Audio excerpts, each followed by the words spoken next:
Okay, once more with feeling, once more with audio. Should we try that? Let's try this again, shall we? Hopefully, this will work. This is actually a really great way to test out someone's legend response system. What do you do when you have this really great thing planned and you have all this amazing content to deliver, and your great plan and great content go nowhere because there's no audio on the great and amazing new Facebook Live platform? Yay! How do you respond? Do you have people there to help you and let you know that there's no audio?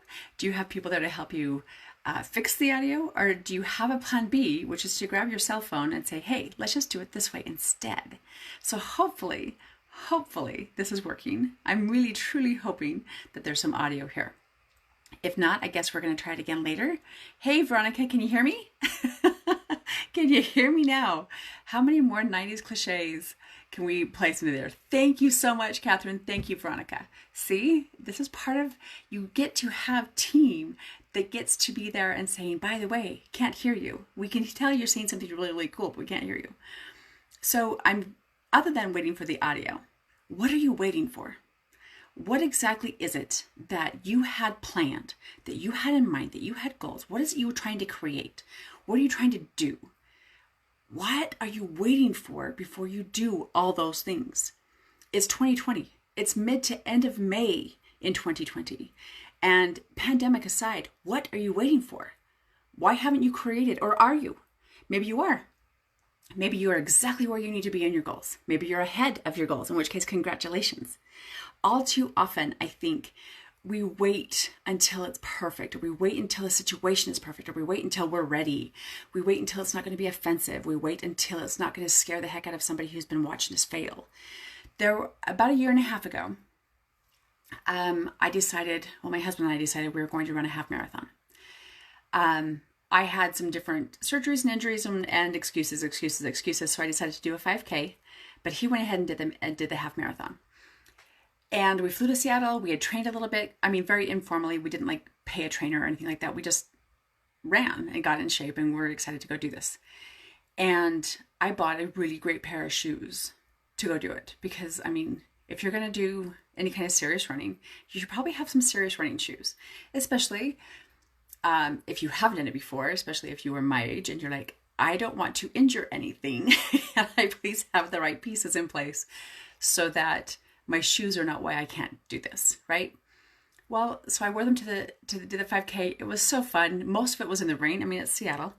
It was so great. And it's nice to be able to say, hey, yay me, I did a 5K. Half marathon's next. But I have this really great pair of shoes that I've worn maybe a dozen times since then, in the last year and a half. And a few days ago, my husband said, what are you waiting for? What are you saving these for? Why aren't you using them? Why aren't you wearing them? Why aren't you, if you're not going to run, that's fine. Why aren't you wearing them around the house? Why aren't you wearing them out in the garden? What are you saving these for? What is holding you back from, you have this really great pair of shoes, you really like them, they fit well, you're comfy. Why aren't you wearing them? Why aren't you doing it?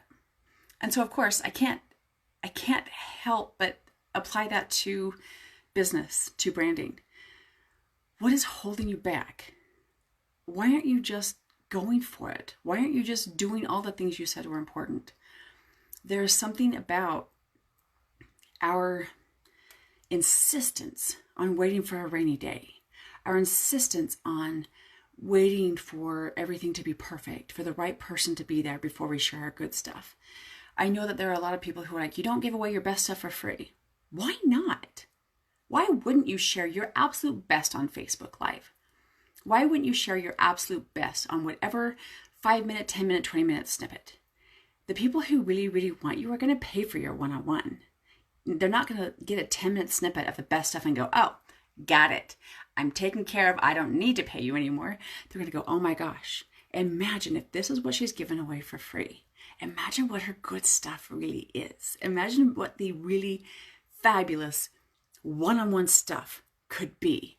If this is what I'm getting in her backstage pass, right? If this is what I'm getting in the newsletter, whatever you want to call yours, if this is what I'm getting on her Facebook page, holy crap, what could I have if I paid her? So why aren't you giving away your best stuff? I'm not talking hours and hours and hours. And anybody who's ever worked with me or ever talked to me for longer than 6 minutes will know. I will tell you, your personal time, your one-on-one time is the most expensive, most irreplaceable thing you have. So don't give tons of that away. In fact, don't give any of that away. But content's just content. So why aren't you sharing your favorite? So I have a theory. It's almost always fear. Almost always it's fear. I'm not going for this yet because what if I fail? I'm not going for this yet because what if I intimidate someone? I'm not going for this yet because what if I don't get clients? It's true. What if you don't? That's not true. That's not even a thing. We are told so often that we get to do one of two things. Either we get to do what really, really lights us up, what we love to do, what we would do for free if our business didn't depend on it, what we can do in our sleep, what we would do day in and day out, and it still excites us. And then if we do that, then we're going to have to struggle to find someone who's going to pay us top dollar for it, that we're going to struggle to find any place in the market for it. That's the one option. And then we are taught that the only other option is that we look out there in the marketplace and we see what's out there. And then we just do some of the more of the same stuff. If the market says we want coaching on this level, that's what we do. If they want a book on this level, that's what we do. And so we're taught that the other option is to do everything everybody else is doing, and then that will pay the bills, right? Which is so backwards. It not only is it just an absolute not true, but the easiest way to fit in with everyone else is to do what everyone else is doing it and doing it the way they are doing it. The easiest way to be one of 12.8 billion people online right now. There's supposed to be 12.8 billion devices. It was supposed to take all the way till December to get that handled. It's happening now. How are you going to stand out in that if you are waiting to do it right? Waiting to do it your way. If you are insistent on doing it the way everybody else does it, on doing it the way every mentor, coach, expert that had a box for you to fit in said, this is how you do it and that's how you make the cash flow. What a crock. What absolute nonsense. Because then even if you do that, how sustainable is that? It is not fun. It is not fulfilling. It is not sustainable. It is not profitable to do it like someone else does. Why not do it your way? So there's 3 different things I'd like you to consider as you are just put the foot on the gas pedal and go. 1, why are you waiting to do what you love to do? I talk to so many people saying, I'm going to do this and this and this. I don't like it. I mean, it's okay. It just doesn't excite me. I don't want to be doing this again. I don't want to be doing this in 5 years. If you don't want to be doing it in 5 years, don't be doing it in 5 months. Don't be doing it in 5 weeks if you can help it. Or similarly, this is not an either or. You don't have to stop doing what pays the bills just so that you can grow this other thing. You can do them simultaneously. You can do all the things, right? So stop waiting to do what you love to do. Start doing more of what you love, and the people will come. It's what happens, especially when you brand appropriately, of course. But do what you love to do. We'll figure out a way to make money doing it. You don't have to stop doing what pays the bills, but start incorporating all those things that you love to do. And sometimes it's within the same business. I know I used to do web design. I don't like web design. I'm not even good at it. I mean, I'm okay. At actual, here's the design. I'm really good at the content. I'm really good at helping you tell your story. I'm really good at making sure your website is brand aligned. So find ways to do what you absolutely love to do, what lights you up and excites you now. Here's another thing I want you to think about. Why are you waiting to work with the people you want to work with? Why are you insisting on working with $20 the hard way? Do you realize, I said this out loud to someone, may have been my coach, may have been me. I said this out loud a couple of days ago. You don't have to take on a client just because they showed up. Just because they showed up and asked and had the money. You don't have to say yes unless you want to. Can you imagine how much extra time you have if you stop saying yes to $20 the hard way and start saying yes to you? Think about that for a minute. Go back through your calendar over the last 30 days, the last 2 weeks, and look at all your 20 bucks a hard way client meetings, all your 20 bucks a hard way deliverables, consultations, whatever you want to look at. Oh my gosh, do you know what you could have created in that time with someone who is worth it? Like, I don't know, you. Stop waiting to work with the people that you love to work with. If someone comes along and they're 20 bucks a hard way, don't say yes. It's not a win for them either. You realize that, right? You're not actually serving them because you're not doing your best work. If they're 20 bucks a hard way, you're not doing your best work. Here's the last thing I want you to consider. Why are you waiting? And what are you waiting for before you start living the life of legend? What is so important that it's worth waiting for? What's holding you back?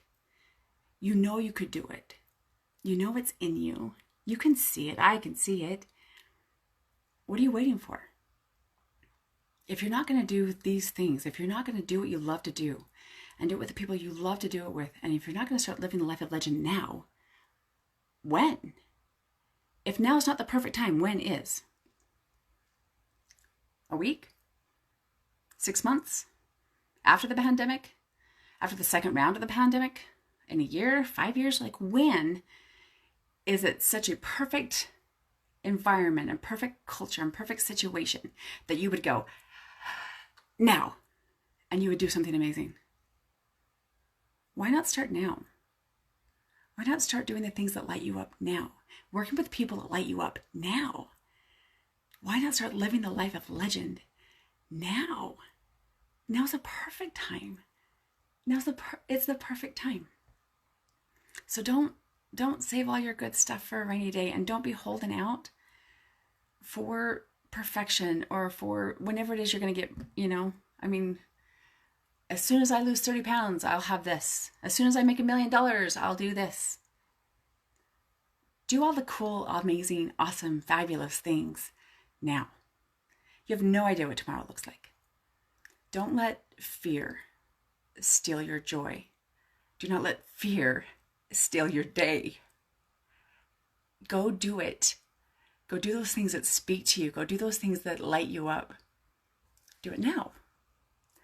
So until I see you in person and can kick your butt and help you do it now, have a fabulous day and rock on.